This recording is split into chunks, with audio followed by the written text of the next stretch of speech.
hukumnya Allah Ta'ala itu ada yang berstatus itu lugu. Lugu itu ya lugu ummi. Karena agama ini memang ummi. Ummi itu lugu. Sehingga agama ini tidak perlu diterangkan. Ngendikane Abu Hanifah, agama ini ketika datang, itu orang lugu. Lugu itu murni. Murni itu proporsional. Sehingga sifat ummi itu baik. Misalnya saya bilang gini, rungon awas kena keliru.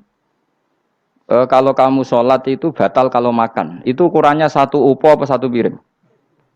Satu upo kan? Itu sudah batal. Terus kalau saya bilang gini, Cong nak ono tamu gak imangan, itu sak piring tak sak upo. Ndak jawab ya. Sak piring, ora iso misal, tak keimangan gue sak upo sing penting.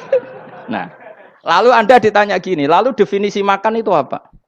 Memasukkan satu piring ke mulut apa satu upo ke mulut? Dalam bab sholat, satu upo ke mulut itu makan. Tapi dalam bab hormat tamu itu satu piring. Setuju ya? Tak warai pinter kayak. Ayo tak warai ya. Wes setuju ya? Wes pinter. Lo jawab wes pinter. Urung. Lailatul Qadar ya ngono. Misalnya Lailatul Qadar menjadi super karena ada sesuatu yang super turun yaitu Lailatul Quran. Jadi menjadi super karena yang turun adalah sesuatu yang super dan itu artinya tanggal. Loh, sawane aku cek. Iku uteke tanggal selikur kabeh sing ngaji ning ngene. Oh jelas inna anzalnahu fi lailatul qadar. Hurujuke ning ndi? Quran kan? Wa ma adraka ma lailatul qadar. Lailatul qadri khairum min alfi syahr. Makanya Lailatul Qadar itu ya bisa saja tanggal 1 kemarin sudah kelewat. Mbok entah ini jebelis baris dada. Atau mungkin Sa'ban. Jadi perdebatan ulama tentang Lailatul Qadar. Malah ada wali yang bilang saya tiap hari mendapat Lailatul Qadar. Nah, itu malah ra kelas meneh, malah pusing, malah napa? Pusing. Udah gak usah mikir itu. Jadi hukumnya Allah itu ada dua. Ada hukum itu lugu dan ini bagus. Makanya saya itu kenangan saya terbaik dalam membela Allah dan Rasul. Saya ulang lagi, kenangan saya terbaik dalam membela Allah dan Rasul itu masalah faraid. Dulu mungkin banyak yang ingat lah ketika tahun berapa lupa saya. Tapi ada seorang menteri dan pakar Islam menggulirkan isu hak waris itu sama, lelaki dan perempuan sama. Alasannya karena perempuan sekarang kerja. Jadi gara-gara kesamaan gender kemudian mereka ingin bagi waris itu apa? Sama lidzakari bisuhadil unsain itu ditentang. Gerakan itu pernah menguat, termasuk yang bisa dengan tanda kutip bisa menghentikan gerakan itu termasuk itu saya. Yang punya pikiran gitu tak parani, tak tantang begini. Saya bilang gini, Anda ngomong ini itu karena pinter apa karena tren? Tak tanya, ya karena pinter. Saya ini kan orangnya keren, punya kepangkatan jos lah. Ya kepangkatan jos, kepangkatan dunia, mesti cara pangeran bojos ora ya ora. Cara ukuran dunia itu jos lah. Tak tanya, saya itu Pak, termasuk yang setuju gerakan kesamaan gender. Dulu kan lelaki perempuan itu beda sekali karena lelaki kerja perempuan tidak. Sekarang sama-sama kerja maka warisnya harus sama. Terus saya tanya gini, lalu penyebab warisan itu kerja apa lelaki? Dia jawab kerja. Dia nggak ngerti kalau ngadepin saya. Saya ini kan orang alim yang biasa belajar mantek. Dia ini roh nak aku ngalim. Sembrono ya jadi ini. Ketika tak tanya gini, lalu misalnya saya punya anak, yang anak saya putri itu direktur BUMN atau direktur bank atau direktur PT besar. Kemudian anak lelaki saya idiot, goblok. Warisannya dikasihkan siapa? Kalau kerja adalah alasan dapat warisan, berarti anak saya perempuan itu yang dapat warisan dong. Anak saya lelaki kan idiot, nggak kerja. Lalu warisan itu berdasar prestasi apa empati? Kalau berdasar prestasi malah Anda ini aneh. Sudah kerja direktur BUMN hanya karena dia kerja, dia dapat warisan. Karena Anda bilang asbabul irsi adalah kerja. Kalau saya bilang karena empati, saya juga gak fair. Yang kerja juga butuh modal gak saya warisi, tapi yang idiot tak warisi karena warisan berdasar empati. Lalu Anda milih mana? Bingung deh. Sampai dia ikrar, saya belum pernah mendapat perlawanan seperti ini. Karena Anda ngomong sama orang-orang goblok, kata saya. Terus saya bilang, saya ini ngaji Wahab, khatam berkali-kali. Anda mungkin baca kitab Wahab itu hanya terjemah. Maka menurut Islam, yang menjadi hak waris itu sebabnya zukurah wal unasah. Kelelakian menjadi dapat 2 bagian, keperempuanan menjadi Satu bagian dan itu Islam tidak mau urusan dengan prestasi maupun empati. Mujarrodul dzukura dan mujarrodul unusa. Sehingga dengan seperti ini tuh Islam nggak ribet. Coba kalau kamu pakai ilatul hukmi, pakai cara berpikir logika, malah ruwet karena tadi.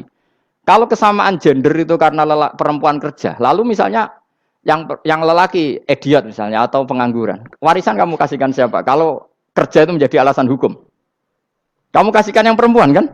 Aneh enggak? Yang sudah kerja malah kamu kasih warisan, yang nganggur enggak? Berarti berdasar prestasi atau berdasar empati. Kalau kamu dapat warisan, idiot dulu dong. Idiot dulu, goblok dulu, kecelakaan dulu, baru dapat warisan karena dapat empati. Yang sudah PNS enggak perlu dapat warisan karena sudah juga ruwet. Fikih seperti ini ruwet enggak? Ruwet. Nah, kata Imam Haromen gurunya Ghazali, agama itu kadang dinuna dinul ajais. Kita ikut yang lugu saja. Allah bilang lelaki dapat 2 bagian dari perempuan, ya lelaki ya yang punya alat kelamin, penis. Perempuan yang punya farji, ya sudah gitu aja, gak usah ruwet-ruwet. Kenapa begitu? Ya sudah seperti itu. Nanti lama-lama gini kalau diterusin. Ada seorang dokter fikih perempuan. Dia menguasai fikih sholat. Ruhin lanang tapi gak menguasai fikih sholat. Rohnya mau pesolatan misalnya. Lalu yang jadi imam siapa kalau berdasar prestasi?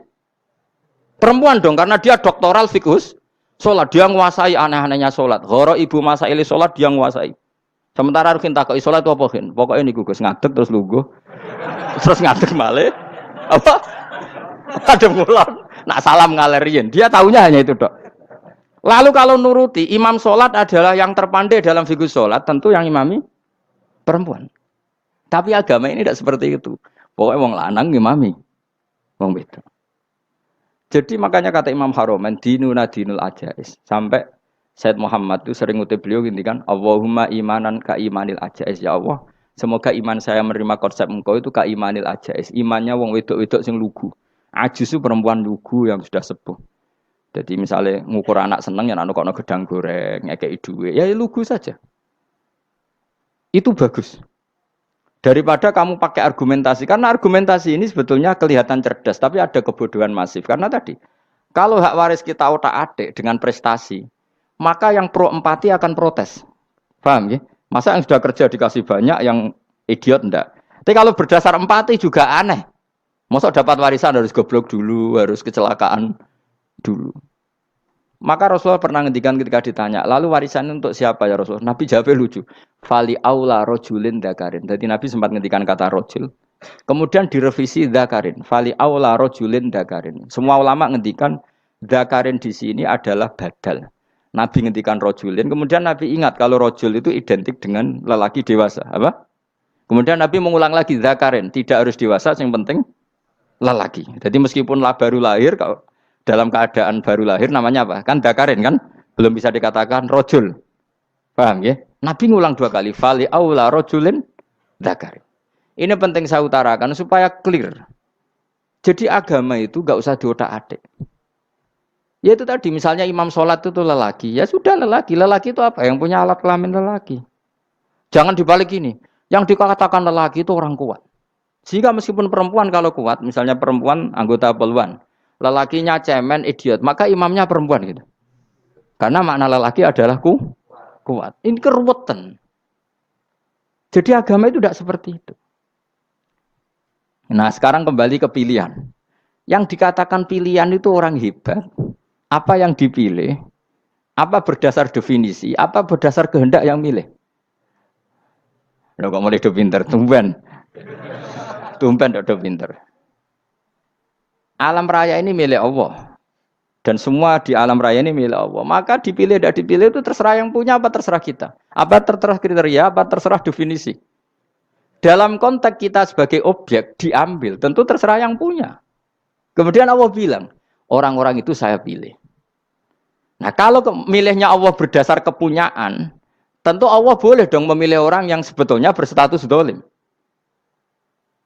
Ya tapi ya tetap dia dolim, tapi ya tetap dipilih. Kenapa ya? Karena Allah yang punya. Saya misalnya orang kaya, boleh nggak punya HP buruk? Boleh kan? Terserah saya. Saya orang kaya, beli HP mahal, medium, dan paling buruk. Boleh enggak? Boleh, saya yang punya. Nggak boleh, Gus, orang kaya harus beli HP yang mahal. Yang bilang harus siapa? Nah, kegoblokan kita ini seperti ini. Nak wong sugih HP-ne kudu larang. Nak wong alim kudu bojone ayu. Sing kudu darani kudu ayu ku sapa? Nak maji jalan nang dumbu swarga lho kudu iku sing swargane mbam tapi kudu. Nah, kita ini sering berpikir ngatur Tuhan. Nah, Indonesia negara yang mayoritas muslim terus Islam Indonesia kudu dadi sampling Islam seluruh apa? Dunia. Ya ora usah sombong ngono ya keben mayoritas juga wonge kakean ngono ae ora perlu GR jadi sampling percontohan Islam internasional ora perlu ngono. Lah misalnya terus dadi contoh misalnya nang Masjid Haram niru Jumatan ning Indonesia berangkat mbek do rokokan. Bariku teki diusep-usepno ning pojok pager. Lah misalnya wong Mekah terus do ngono kabeh karena mencontoh Islam Indonesia. Kacau gak? Ora usah GR ngono biasa wae. Napa? Biasa wae. Terus misalnya mencontoh Islam Indonesia, Indonesia anak jaran Wali Songo terus tahlilan nunggu nganti setengah jam. Lah terus raudhah dikepung ngono rak macet Mekah Madinah. Mergo agar ziarah Nabi terus lungguh apa? Sak jam. Nak ning wali sak jam ning Nabi 2 jam lah kira-kira gitu. Ya malah nganyak Kanjeng Nabi to. Nabi sekaruan Afdhalul Khalqi mbok dongakno wa maghfir lahu warhamhu. Iku malaikat sak langit misah. Ya Nabi kok dongakno di sepuro. Kowe tapi ya butuh sepuro. Enggak boleh doakan Nabi gitu enggak boleh. Wa sholli ala sayyidina Muhammad wa ala alihi enggak boleh pakai ighfir lahu. Masalah kita tahlilan apa alam donga iku terus kamu gunakan. Ya misalnya terjadi percontohan Islam dunia terus Nabi kapundhut ditalkin, nek ditakoki waman rebuka piye. Terus Nabi warai waman nabiyuka. Mesti Nabi yo pro, lah aku Nabi coba takoki. Jadi kita ini sering kumo luhur karena kita mayoritas terus jadi percontohan ora usah ngono. Paham nggih napa? Ndak usah ngono mayoritas sae tapi ora usah GR jadi apa? Percontohan internasional. Mungkin kalau masalah Islam damai ya bagus. Tapi itu kan tidak hanya Indonesia. Di mana-mana yang Islam damai juga banyak. Dan yang tukaran juga banyak. Toh yang tukaran nggak pernah maklumatkan diri ini percontohan janda. Ya biasa saja. Saya ulang lagi ya. Maka menurut saya nggak akan benar pendapat Khawarij atau pendapat Islam yang keras bahwa orang dosa besar itu keluar dari Islam. Karena ketika Allah mengatakan, kemudian aku pilihkan kitab ini, tak kasihkan orang-orang yang saya pilih. Itu diantara yang pertama adalah, meskipun mereka sebagian tetap zalim. Artinya tetap zalim itu tidak menjadi dia keluar dari status Islam. Paham ya? Sekarang saya tanya, yang dikatakan warga Indonesia itu siapa? Ya siapapun yang bergeografis di Indonesia, lahir sebagai akte Indonesia, saya orang Indonesia. Kemudian ada yang penjahat, ada yang maling kita penjara. Apa dia keluar dari kebangsaan Indonesia? Enggak kan? Sama ketika orang Islam menjadi zina dan fase koruptor, keluar dari Islam enggak? Enggak. Karena Allah tetap bilang faminhum. Apa? Faminhum. Jelas ya? Wes kayak gak ngarah Khawarij. Napa? Kalau Khawarij cara berpikir itu ekstrim. Setiap dosa besar itu mengeluarkan orang dari status Islam. Oh, itu bahaya sekali.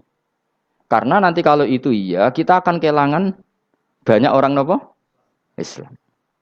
Makanya Nabi nanti ngendikan, saya berharap yang nanti masuk surga dari umatku itu separuh, 2/3. Itu kata ulama-ulama. Kalau kita pakai mazhab Khawarij, orang Islam itu tidak sampai 1/3. Karena banyak yang keluar dari Islam. Duwe keris gak Islam, duwe akeh ra Islam. Nglakoni jimat gak Islam, nyekel patok gak Islam, dosa gede gak Islam, korupsi gak Islam. Terlalu banyak yang kita usir dari Islam. Lalu kita ngusir atas nama apa? Coba. Kalau atas nama Tuhan, kamu tidak Tuhan. Atas nama wakil Tuhan, Tuhan tidak pernah mewakilkan ke Anda. Orang-orang mandate. Yang kita tahu dari Quran ya ayat ini, tsumma awrasnal kitabal ladzina astafaina min ibadina. Kemudian kitab ini tak kasihkan orang-orang yang saya pilih. Dan orang yang saya pilih itu faminhum zalimul li nafsi. Dan sebagian dari itu adalah orang dolim. Dan itu jelas bagian dari itu. Artinya keluar apa masuk? Keluar apa masuk? Masuk. Meskipun ya yang dolim tetap berstatus dolim. Kayak warga Indonesia, ini semua warga Indonesia. Paham ya? Yang maling ya tetap warga Indonesia. Meskipun ya tetap maling. Jelas ya? Betul nanti. Makanya ahli sunnah itu pendapatnya falam nukafir mu'minan bil wisri. Kita tidak akan mengkafirkan orang mukmin hanya karena melakukan dosa. Kenapa ya? Karena Allah bilang faminhum setengah sangking itu masuk bagian. Dan itu luar biasanya Allah disebut istofaina. Tetap orang-orang apa? Pilihan. Maka ini penting saya utarakan supaya kita ini tidak sok-sokan. Terus yang zalimul nafsi pun potensi dimaafkan sama Allah. Asal dia tobat dan tobat itu sama Allah nggak ada batasnya. Malam yuhurgir sampai apa? Nafas apa? Terakhir. Dan kadang orang itu sebetulnya nggak niat tobat, cuma ada perilaku tertentu sehingga dadian Allah itu simpati. Itu juga banyak yang diterima tobatnya Allah. Makanya kata ulama-ulama itu, istighfar itu tidak syarat diampuni. Yang menjadi orang terampuni itu kehendak Allah. Istighfar itu bagian kecil dari syarat-syarat itu. Bisa saja orang tanpa istighfar tapi diampuni Allah. Misalnya Allah dawuh, wa yaghfiru ma duna dzalika limay yasha. Itu bukan limay yastaghfir tapi limay yasha. Contoh masyhur kan kamu pernah dengar kan ada orang nakal itu, mau misah itu ya kira-kira lonte atau apalah. Dia datang pulang ketika melihat anjing ngeleti pasir dia berpikir ini kehausan kayak saya. Kemudian dia turun ke sungai memberi minum anjing itu, kemudian Allah memaafkan dia karena itu. Pas itu di semua hadis riwayatnya dia tidak pernah istighfar. Telah punya perilaku yang menjadikan dia diampun. Banyak enggak seperti itu? Banyak, makanya wa yaghfiru ma duna dzalika limayasa. Mayasa itu ya yang digedaki Allah. Bisa saja kalian ini sering istighfar tapi enggak dimaafkan Allah. Tapi delala punya satu perilaku yang cara Allah itu penting, kemudian dimaafkan. Kayak Saharatu Fir'aun itu dia tidak pernah istighfar, tukang sihir Fir'aun. Dia diampuni Allah dikasih iman tuh gara-gara jadi wong Jogja. Wis ngono tok. Jadi pas mau duel adu sihir. Iku dalah dekne mending ngene. Qalu ya Musa imma antulqiya wa imma annakuna nahnul mulkin. Monggo jenengan riyen napa kula riyen. Dadi gara-gara dekne didikan Jogja niku. Lah wong ape duel, mestinya tarung itu semakin cepat mengambil kesempatan kan semakin menang. Ini sudah jelas tarung. Ngapunten jenengan riyen napa. Lha iku pangeran itu terus simpati. Wong kok sopane ngono apa? Akhirnya Allah memberi iman gara-gara apa? Imma antul kia wa imma annakuna nahnul mulkin. Monggo jenengan riyen. Lah Musa juga Allah juga gak terima kalau nabinya kalah sopan. Sehingga Allah memerintahkan Musa adalah sopan. Mboten jenengan mawon. Jadi Nabi Musa qala bal alqu. Jadi Nabi Musa enggak jenengan riyen mawon. Jadi coba itu kan unik. Dia tidak ingin diampuni Allah, tapi adalah dia sebenarnya satu perilaku yang menjadikan Allah itu simpati, yaitu kesopanan dia dengan Nabi Musa. Imma antulqiya wa imma annakuna nahnul. Nabi Musa juga bilang qala bal alqu moga jenengan riyen mawon. Akhirnya sakar nggih nak ngoten. Makanya Firaun tuh mangkelnya bukan main. Ketika pertunjukan itu akhirnya kan Saharatu Firaun kan kalah. Setelah kalah langsung iman. Maka kata Firaun, ini jelas Musa itu guru kamu. Cuma pura-pura saja kamu pro saya. Lah buktinya apa? Jare buktinya tadi monggo-monggonan gitu. Makanya Fir'aun bilang innahu lakabirukumul ladzi 'allamakumus sihr. Wah, iku mesti Musa iku gurumu. Padahal dia gak kenal sama sekali. Cuma gara-gara monggo-monggonan tadi itu akhirnya terus pikirannya Fir'aun. Wah, mesti wis kenal suwi mau gayane tok. Mergo gara-gara monggo-monggon, monggo jenengan riyen. Mboten, monggo jenengan. Jadi makanya sampean jangan putus asa. Makanya keliru sekali kalau kita bilang diampuni Allah nunggu istighfar. Enggak. Tentu istighfar penting, kita sepakat. Istighfar itu penting, kita sepakat. Tapi itu tidak satu cara-caranya Allah untuk orang bisa diampuni. Nabi misalnya ngendikan ana wa kafilul yatim kahateni fil jannah. Coba. Orang sering istighfar sama kafilul yatim, kira-kira surganya cepat mana? Cepat kafilul yatim meskipun enggak istighfar. Kalau istighfar terus tapi medit ra karuan. Tak jamin pun rokok alamatnya medit jelas nih rokok aku roh. Wis jelas. Al-bakhil itu koribun minan nar, jelas alamatnya deket-deket situ lah, paham ya? Wis jelas as-sakhi koribun minallah, koribun minan nas, baidun minan nar. Nah al-bakhil baidun minallah, baidun minal jannah, koribun minan nar. Jadi wong medit itu ya deket-deket situ alamatnya sudah jelas deket-deket neraka. Ana wa kafilul yatim kahataini fil. Berapa? Apa semua yang dimaafkan Allah Nabi nyebut syaratnya istighfar? Kebanyakan malah enggak. Orang alim misalnya. Makanya orang alim kalau jarang istighfar kamu enggak usah iri. Orang alim tuh mulang tok. Itu langit bumi mintakan ampun.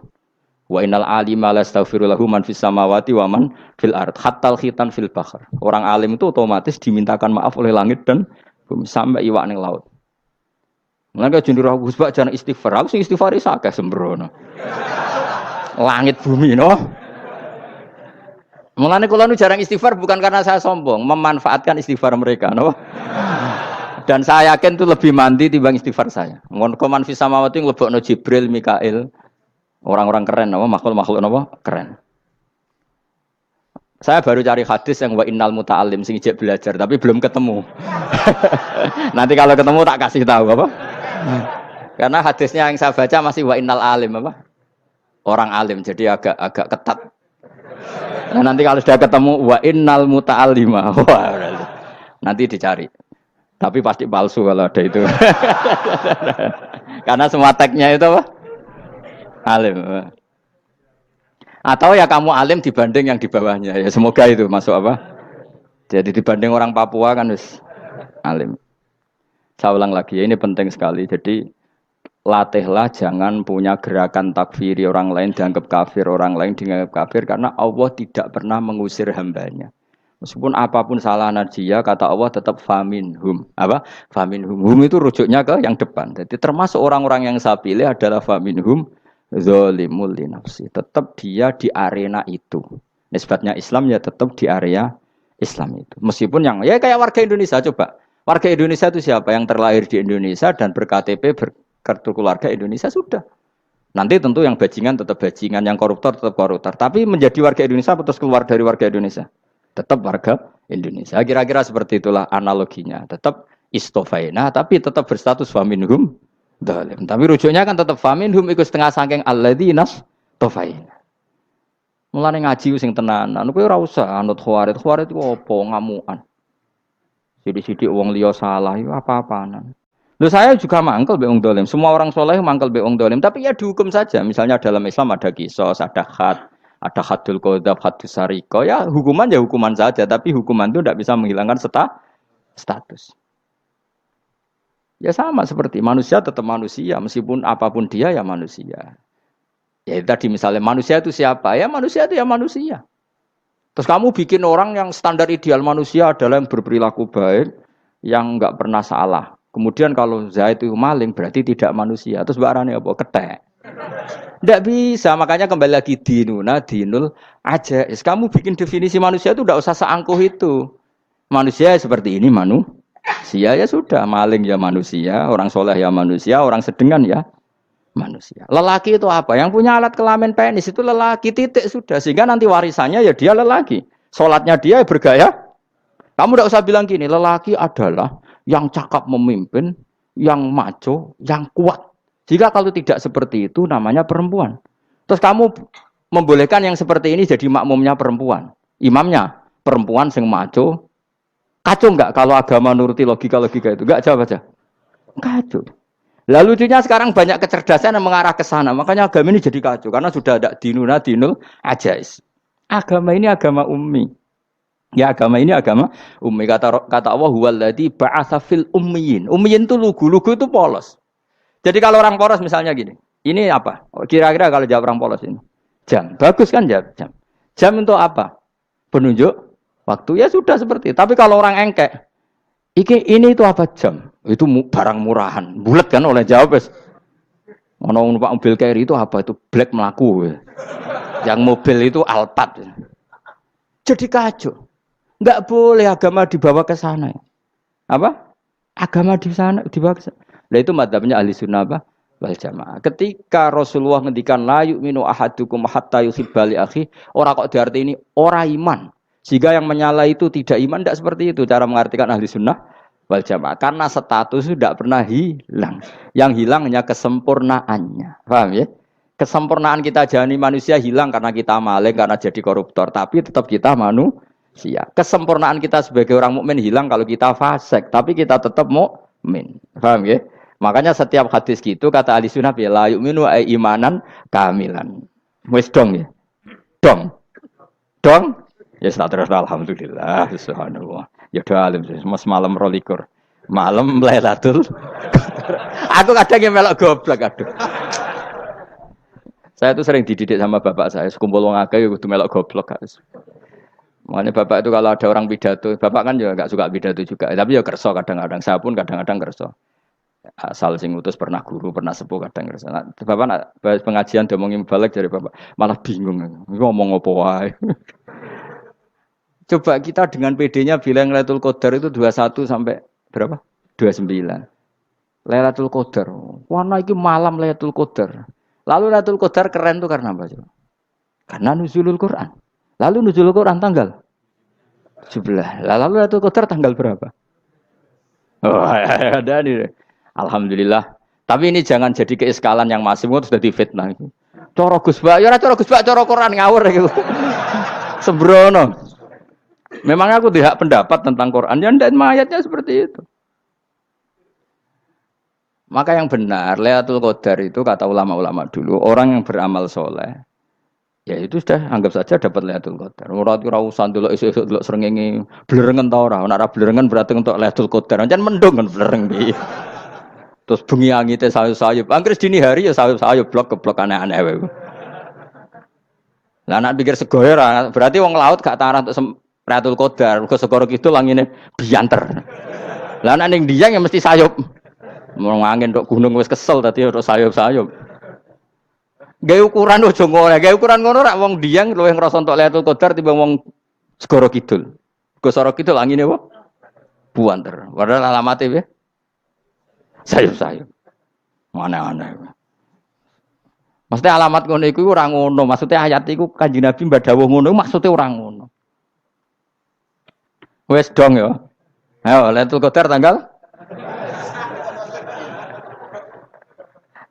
Aku seneng wong bodho. Kowe enak urip wis happy no? Happy. Ya saya ulang lagi ya. Jadi kejati dirian itu tidak bisa hilang dengan standar keidealan. Yang hilang itu standar apa?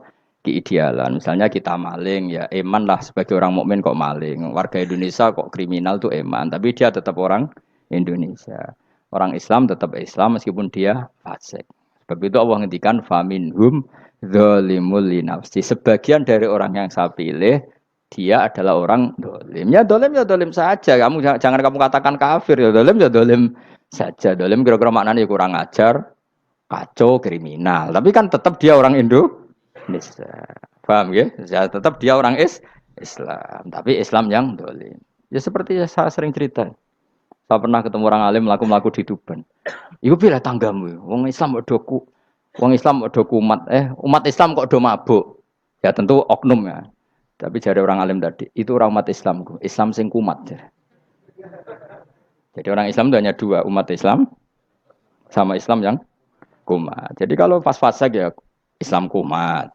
Kalau pas waras umat Islam. Ya sudah itu bolak-balik. Ya, jadi umat Islam.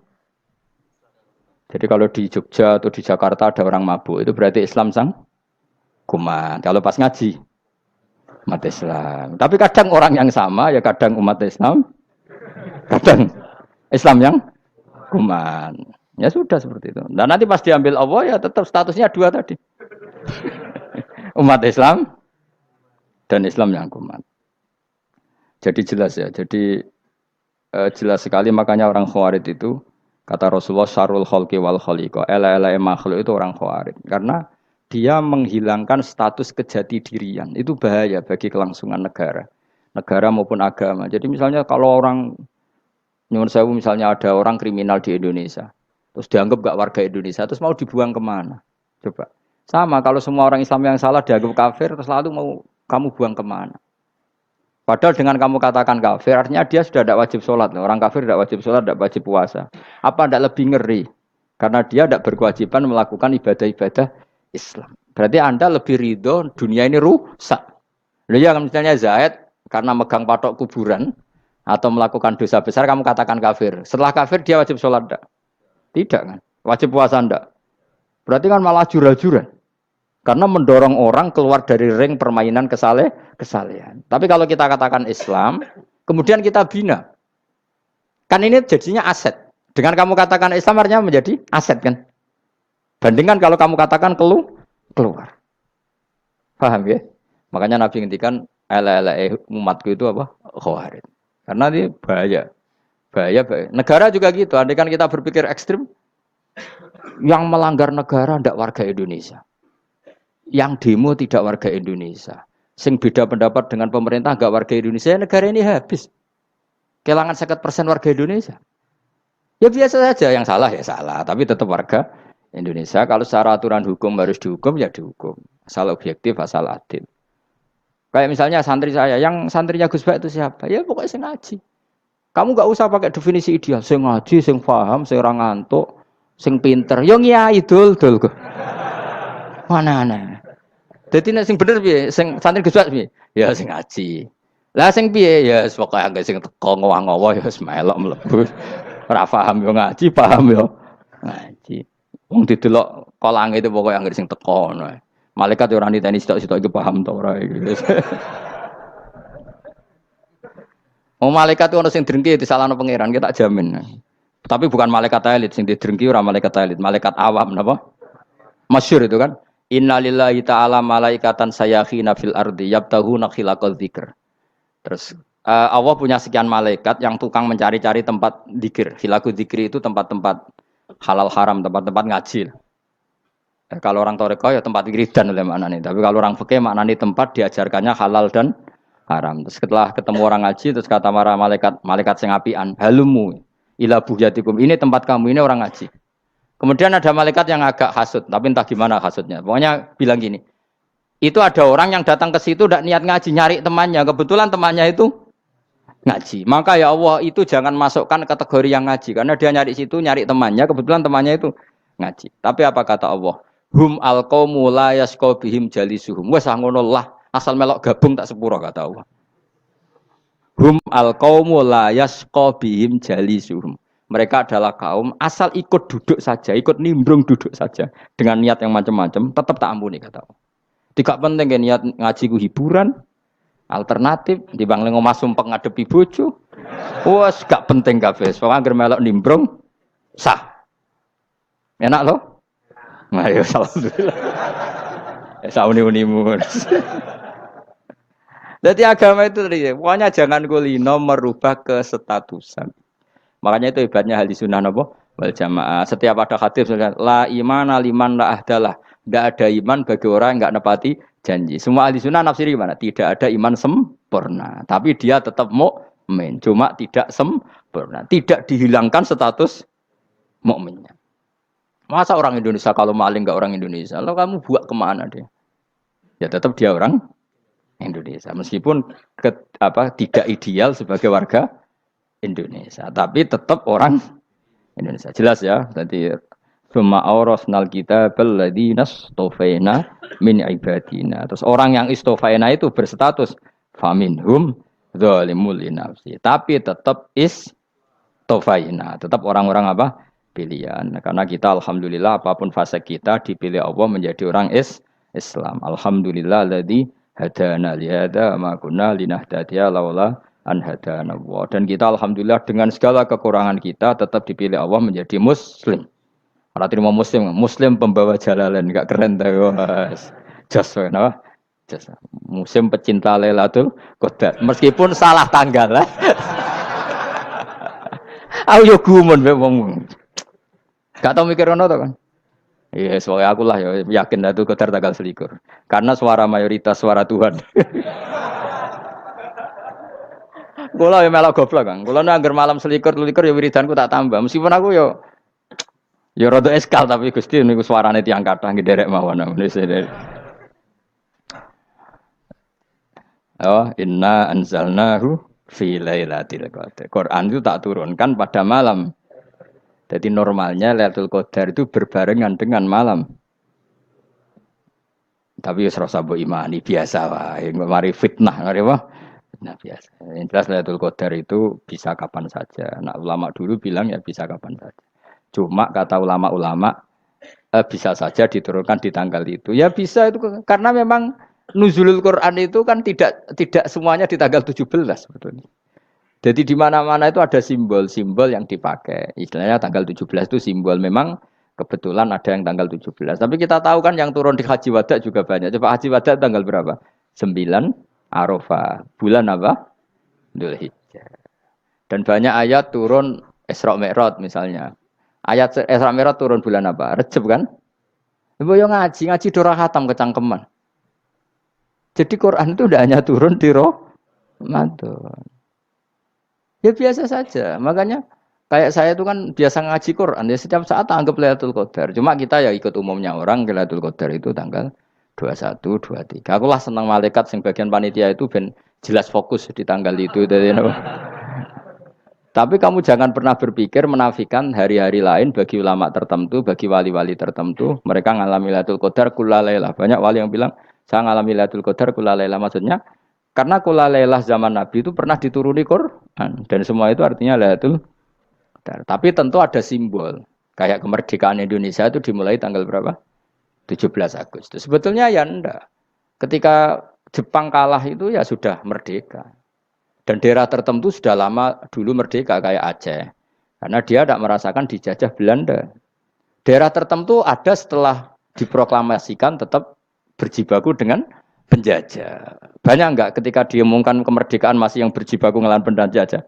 Banyak. Tapi kita butuh simbol. Jadilah kita ngambil 17 Agustus. Ngono kok ra iso. Jadi tanggal itu ada tanggal hakiki, tanggal simbol. Meskipun yang hakiki ya simbol, simbol ya hakiki.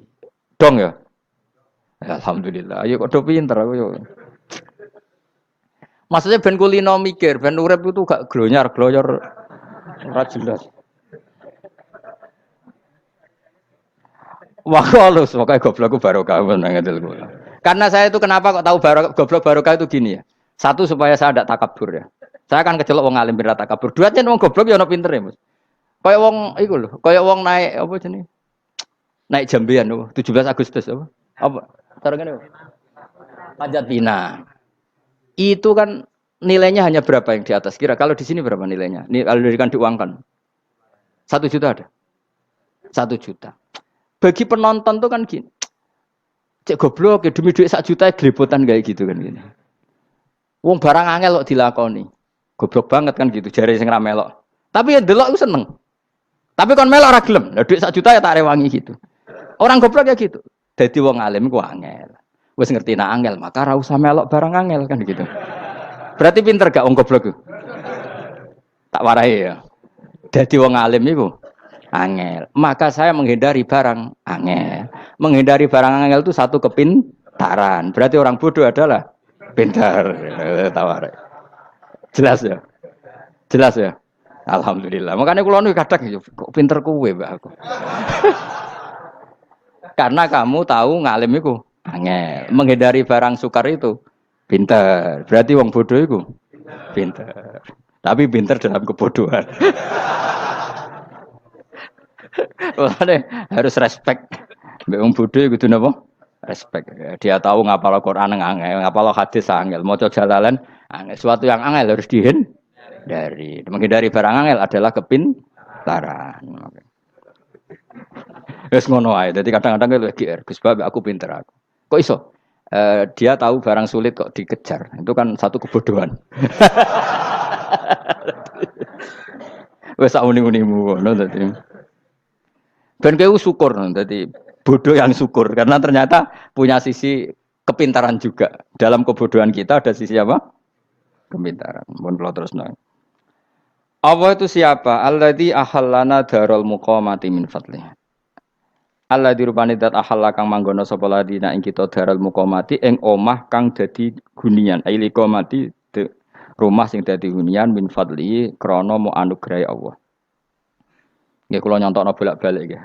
Semua ini kita di surga nanti berstatus lamanya-lama itu semua karena fadlnya Allah. Karena amal kita tidak cukup. Makanya Rasulullah pernah ditanya, "Ya Rasulullah, betul orang surga masuk surga karena amalnya tidak karena fadlnya Allah?" Saya berkali-kali cerita dalam kitab-kitab tasawuf diterangkan ada seseorang yang enggak pernah maksiat, hidupnya taat.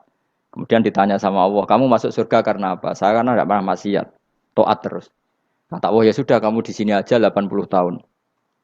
Ya, kamu enggak apa-apa di surga sini berapa 80 tahun. Si Abid tadi ahli ibadah tadi protes, katanya surga itu selamanya lama.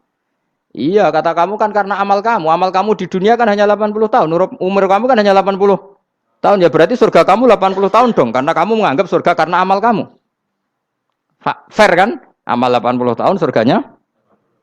Tapi kata jenengan surga itu selamanya lama. Sing selamanya lama itu fadolku itu gak ada habisnya.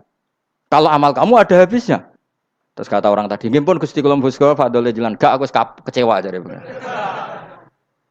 Jadi orang itu harus pakai logika. Makanya agama ini ojo nuruti cerdas enggak punya sanad. Lalu gunanya amal apa? Kalau kita masuk surga mergo fadhole pangeran, bocah kok geblek gendeng campur gak di sanad. Kita ini punya sanad dari guru-guru kita. Kalau semua surga Allah mensifati itu min fadli, ada unsur fadlnya Allah meskipun kita ngamal. Karena tadi kalau karena amal kita hanya sak soleh-solehmu 80 tahun. Iku enak soleh terus. ABG puber pacaran tua dadi mubalek ya ta ora? Ayo ngaku ae. Tuane delok duang dutan gede-gede sunah Rasul. Coba kuwapir suwi bareng Islam anyaran sudah dadi mubalek. Banyak. Artinya enggak 80 tahun total kita jadi orang apa? Soleh. Mustafa teting soleh ya lagi gayane saiki khusuk. Dhisik numpak trail gaul. Untung ngrungokno Harley dhisik. Nah, kalau karena amal kita berarti kita di surga hanya 80 tahun. Terus kata Allah, tapi kata jenengan surga selamanya lama. Yang selamanya lama itu fadl saya. Anugerah saya itu tanpa batas. Makanya kita tetap yakin kita seperti ini nanti di surga itu kabeh fadlih Allah. Seperti nas di sini apa? Alladzi ahallana darul muqamati min fadli. Bukan karena amal tapi apa? Min fadli. Bahwa amal kita itu ikut dipertimbangkan iya, tapi ya termasuk yang dipertimbangkan, bukan segala-galanya. Yang paling menjadi abadi di surga adalah fadlih Allah. Karena fadl dan rahmatnya Allah itu yang tidak terbatas. Jelas gini ayatnya apa? Alladzi ahallana darul muqamati min fadli. Laya masuna orang kepona ing kita via ing dalam jannah apa nasobun apa kangelan eta abun desi kangelan walaya masuna lan orang menyentuh nak ing kita via fil jannah apa luhu pun apa kerepotan. Iya untuk kesip kepayahan minata api saking repot. Li ada mitaklifi krana ora anane mukallaf via ing dalam jannah. Ning swarga supaya enak ora perlu traweh, ora perlu macam-macam. Semen kelon ambek idadari sing nganggur-nganggur semen kelon.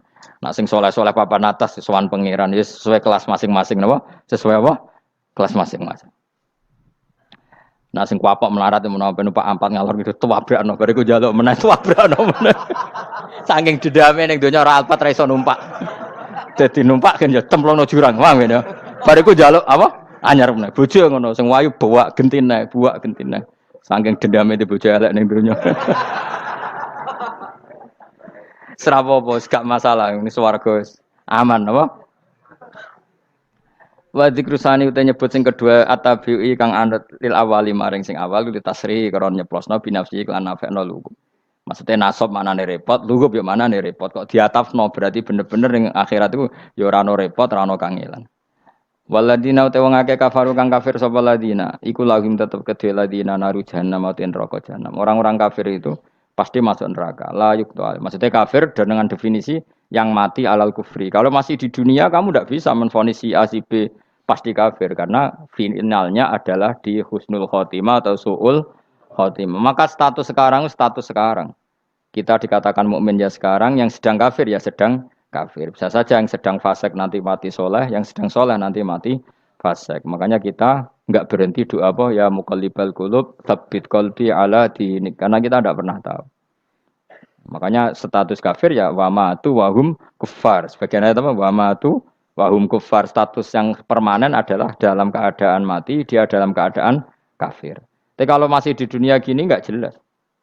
Makanya saya suwun ya, kalau kita harus toleransi sebagai warga Indonesia, kalau kamu orang alim, toleransi atas nama agama, karena yang sedang kafir pun tidak jaminan selalu kafir. Jadi kita tidak perlu musuhan, karena memang semuanya tidak mesti.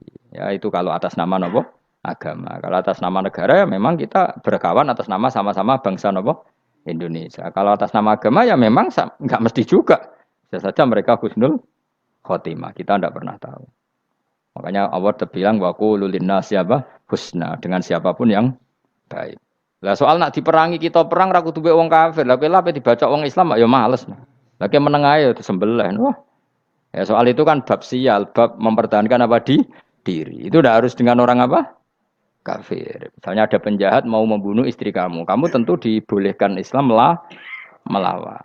Paham ya? Makanya di kitab-kitab fikih diterangkan ada bab di mana harbi itu kafir yang melawan kita itu boleh kita lawan. Tapi kata sarah itu tidak harus kafir. Dalam konteks apa? Kita mau digarong orang atau istri kamu mau diperkosa orang, ya kamu wajib melakukan perlawanan. Jadi tidak adifa anil dzali apa adifa anin nafsi. Makanya Nabi mengatakan mangkutila duna mali bahwa syahid. Jadi itu kan disiplin fikih. Makanya ngaji ya. Makanya tatus soleh juga gitu. Orang soleh yang sedang soleh nggak boleh kumul luhur, bisa saja suul khotimah. Kita punya cerita banyak. Misalnya Khalid bin Walid, Wahsi itu kayak apa Nabi bencinya sama Wahsi karena pembunuh Sayyid Hamzah. Tapi dia mati husnul khotimah. Sa'labah yang punya gelar merpatinya masjid karena selalu itikaf malah suul khotimah. Kita tidak pernah tahu. Dan tidak pernah tahu itu bagus. Karena menjadi mawas diri, menjadi tawadhu. Tawadhu itu ekspresinya macam-macam. Boleh ada ya ulama yang ini cerita aja ya. Ada ulama yang mau dicucup. Alasannya didik santri atau masyarakat biar hormat sama orang alim itu ya benar. Ada ulama yang nggak kerso dicucup. Alasannya saya sendiri untuk melawan ujub saya, keangkuhan saya, kesombongan saya. Ini namanya istihad. Boleh bebas orang boleh. Kenapa? Istihad. Abdul bin Mas'ud itu nggak senang punya santri derek dia. Karena kata beliau dilatan ditabe wa fitnatan lil mabuk. Yang derekno itu hina, dia khawatir kumo luhur apa? Kiai kalau kelamaan di derekno itu kan kumo luhur. Kadang gawa rokok era gelem, ono sing gawakno. Bahkan nyumet era gelem ono sing nyumet. Padahal kok film geng Cina ae ngono. Geng Cina kan padha kan. Paham? Kadang kiai ini bangga, wong kok geng Cina kok apa? Tapi banyak juga ulama yang mau biar gue iling-ilingan di D. Enggak apa-apa, semua itu istihad. Napa semua itu enggak apa-apa kita. Makanya saya itu ya kadang salaman, kadang enggak. Karena istihad kita banyak. Uwais Al-Qarni itu enggak mau salaman. Bukan karena dia menolak salaman. Dia takut kalau ada tradisi begitu, orang dicucup-cucup terus sombong. Itu juga bahaya bagi yang dicucup. Tapi ya salaman tetap sunat. Kita tetap yakin salaman itu sunat. Karena mendidik anak atau masyarakat hormat sama orang alim. Tapi kalau itu terlalu masif, nanti orang yang abal-abal menjadi keangkuhan. Delok wong sakmenake nyucup aku kabeh. Keren gak? Keren apa nih? Soalnya jenengan ditakdir pun rokok aneh-aneh wae. Enggak ada yang keren di dunia. Yang keren adalah makanya Salman Al Farisi ketika dia sukses menaklukkan Persia, itu mau syukuran. Kata Salman Al Farisi, "Enggak, Jong. Kalau saya nanti masuk surga, saya mau syukuran, tak undang namanya." Saya juga punya rencana syukuran di surga. Nanti tak undang sama.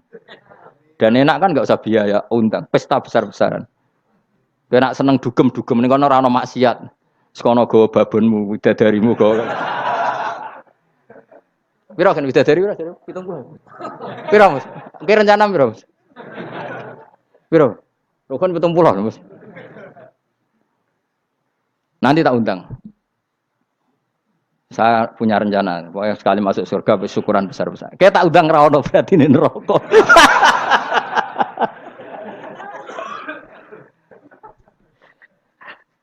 Tapi nak ngundang aku ra ono beda kelas sembrono gitu. Dataku ra ono ning kelas wargamu ra ono. Kata Salman Al Farisi gini, kamu ndak usah muji saya kan dia dipanggil ya Karim, kamu orang terhormat. Kata Salman Al Farisi, indakhaltul jannah fa ana karim wa indakhaltun nar fa ana laim. Jadi saking sopannya ashabu Rasulillah itu ada yang dipanggil ya Karim aja ndak mau. Tunggu cung ya, panggilan itu sematkan saya nanti ketika saya masuk surga. Kalau saya masuk surga, fa'ana karim, saya berstatus orang mulia. Tapi nanti kalau saya masuk neraka, fa'ana laim, saya orang yang terhina. Jadi dulu ashabu Rasulullah seperti itu. Terus ada ulama yang melawan nafsunya macam-macam. Misalnya saya milih jarang ada sowanan, saya dapati senang banyak santri sowan. Tapi bukan karena benci, enggak. Karena saya takut sebagai orang yang sangat terhormat. Saya ngaji di mana-mana suka yang nggak usah pakai kursi, gue iling-ilingan kalau saya dan kamu setara. Saya sebenarnya bisa aja minta kursi tinggi koyok ketua MK. Banyak kan ngaji nih serapati ngalim dari gue kursi ning dhuwur, santri neng ngisor gue ya nih kok pinter-pinter. Jebule kitabe maknanan bener konangan. Sing rasa apa wong modus. Ya tapi tidak suudzon ya, tapi ya ono tenan, paham. Tapi kalau saya cara berpikir sederhana, kita kan sama-sama umatur Rasulillah, ya sudahlah hadin sawa. Lu andai kan kamu sanggup maca kitab ya gentenan ra masalah. Kadang dia maca aku ngrungokno, kadang aku maca enggak apa-apa. Nek ana sing wani. Tapi sekali salah tak lorot. Jadi dulu sahabat itu biasa. Ada yang cara ekspresi tawaduk kayak Uwais Al-Qarni enggak mau salaman karena takut dicucuk. Ada yang suka salaman karena mendidik. Banyak cara mereka melawan nafsunya sendiri apa? Melawan apa? Nafsunya. Istri saya itu dari keluarga pondok Jawa Timur. Itu dulu eskal sama saya, janggal. Karena anak saya kalau mau jajan tuh saya tidur pun dibangunkan. Pak bangun, saya minta uang. Itu ya sampai sekarang begitu. Istri saya itu eskal, janggal. Karena janggal kan ada Jawa Timur sopan sekali sama orang tua. Tanya saya. Karena dia keluarga orang terpelajar tanya, kenapa itu dibiarkan? Saya jawab saya, ya kalau tidak minta saya nanti minta mbak-mbak atau kangkang. Orang yang paling harus dingel-ngel anak itu orang tuanya. Sehingga yang paling harus diganggu anaknya ya orang tuanya. Sampai sekarang anak saya berani minta mandi saya, gendong saya. Kalau orang tuanya aja gak siap dingel-ngel, lalu apa kata dunia? Kan aneh. Nah, itu ajarannya bapak. Saya dulu bapak Sugeng itu biasa jagoan sama bapak. Ya biasa misalnya saya supak kalau pengen mangan ya cung tuku. Zaman itu pakai motor, pakai sepeda motor biasa sama bapak kepandangan. Saya sampai sekarang sama anak-anak saya akrab. Karena pikirannya orang tua saya dulu ajarannya yang paling berhak dingel-ngelo anak ya orang tua. Ini kan gak fair. Kita sebagai orang tuanya digugah gak terima, kon ngedusi gak terima, kon nyawi gak terima, orang lain disentak suruh nyawi.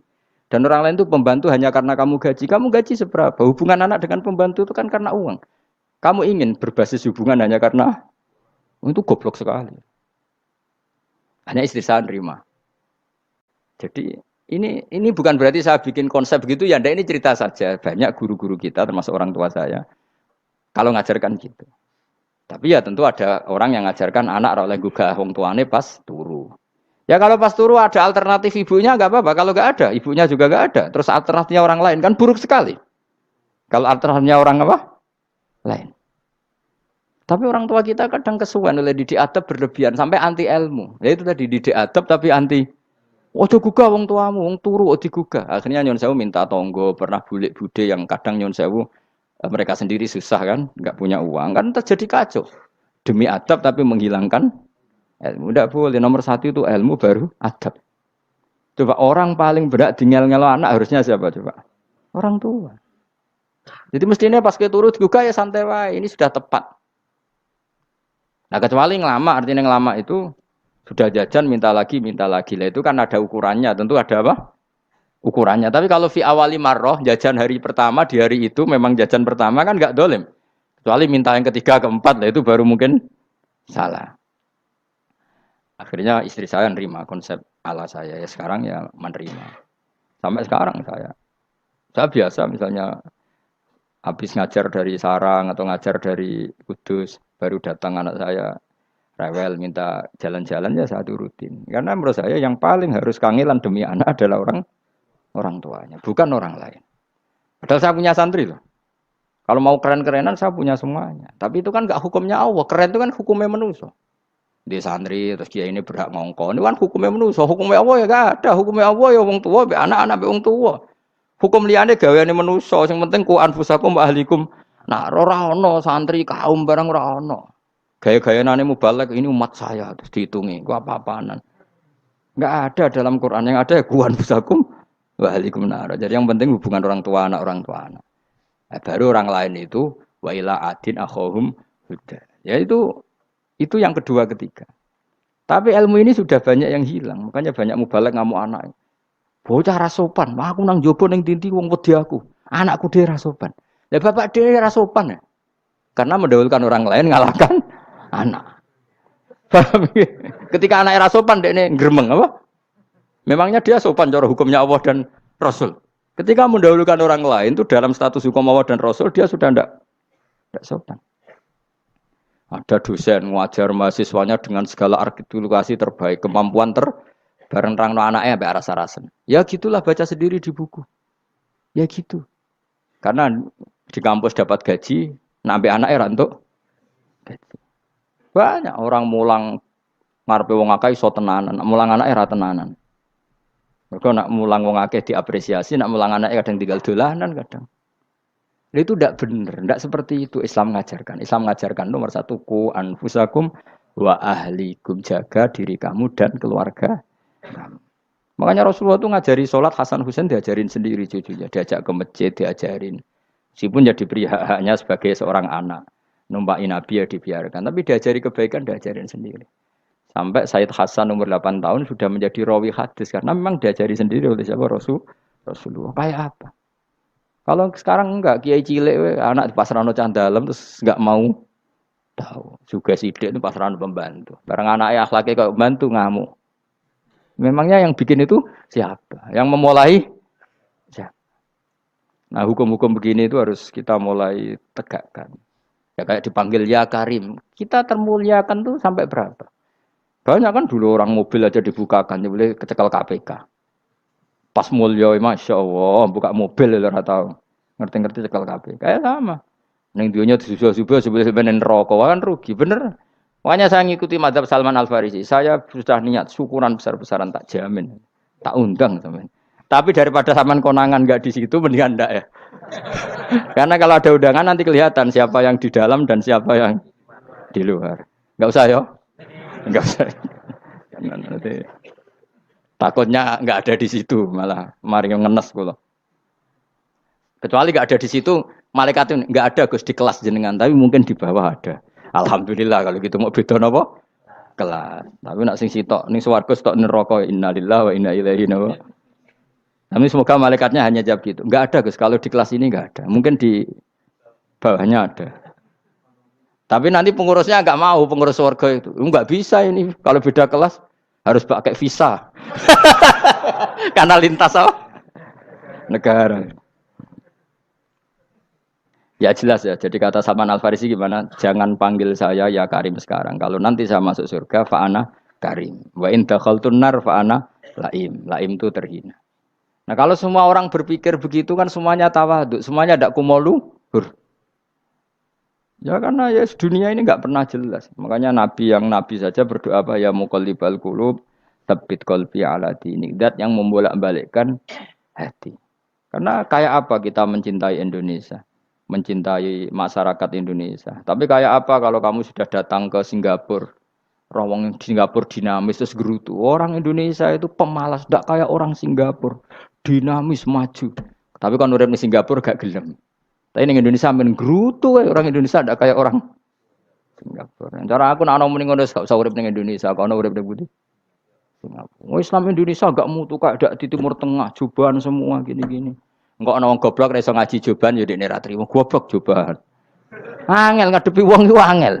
Terus kon piye? Sing biasa wae koyo kula jenengan wis biasa. Suwe ngaji-ngaji wae turu-turu, suwe mangan-mangan wis biasa wae. Dinuna dinul aja. Agama kita, agamanya orang lugu. Yang penting hubungannya dengan Allah spesial bahwa kita yakin hidup kita namun bergantung kepada Allah Subhanahu wa taala dan kita selalu nyifati Allah nikmal maula wa ni'man nasir. Selagi Tuhannya Allah pasti kita ditolong. Apapun kondisi Indonesia, Tuhan kita tetap Allah, tetap ditolong. Kita pernah keluar dari penjajahan Belanda, tragedi PKI, apa saja problem kita pernah keluar karena Allah Tuhan kita, nikmal maula wa ni'man nasir. Sudah, iktimatnya sama Allah, jangan pada yang lain. Yang lainnya itu hanya aturan bernegara saja. Kita butuh presiden, butuh macam-macam. Itu aturan bernegara.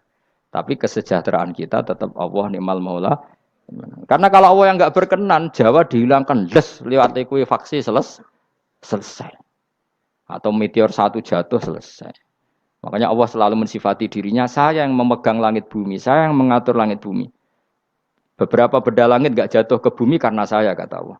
Inna wa yumsikus samawati wal ardo antazula wala inzalata in amsakahuma min ahadim mimba. Kalau sistem alam langit itu hancur, semuanya hancur. Tapi kita enggak. Kadang-kadang membayangkan dunia enggak hancur itu kalau kestabilan negara. Negara tak stabil, kalau alam enggak stabil mau apa? Semuanya enggak koruptor, semuanya adil. Tapi diguncang gempa tetap selesai. Diundang faksi tetap selesai. Makanya Allah selalu mengingatkan kita, aamintum manfis sama ayaksifa bikumul ardo faidahiyah tamur. Kenapa kamu merasa aman di bumi? Bumi ini setiap saat bisa likuifaksi, kata Allah. Karena bumi itu dzatis sodok, potensinya pecah. Tapi kalau kita ingat gitu kan akhirnya bergantung sama Allah. Sambil bernegara secara benar, bertetangga secara benar. Susahnya apa sih hidup benar? Wong hidup benar itu nikmat. Kalau mboten nate urip susah. Ngerti masalah saya yang pangeran Gusti. Niki wae jenengan ya sudah selesai. Jadi nak tahlilan ojo ngrameni tok, dijiwai nikmal maula. Nikmat itu sebaik-baiknya, nikmat itu sebaik-baiknya. Artinya kita selagi punya Tuhan itu pasti nasib kita ya sebaik. Ngomongin imal mola tapi mbek gerutu. Seramutu. Mulane ra dadi wali, perkarane ya apa. Jadi wiridane wae tapi ra dijiwai, enggak boleh seperti itu. Tapi lumayan, timbang ya ra wali ra wiridan, malah ra karo-karuan malah.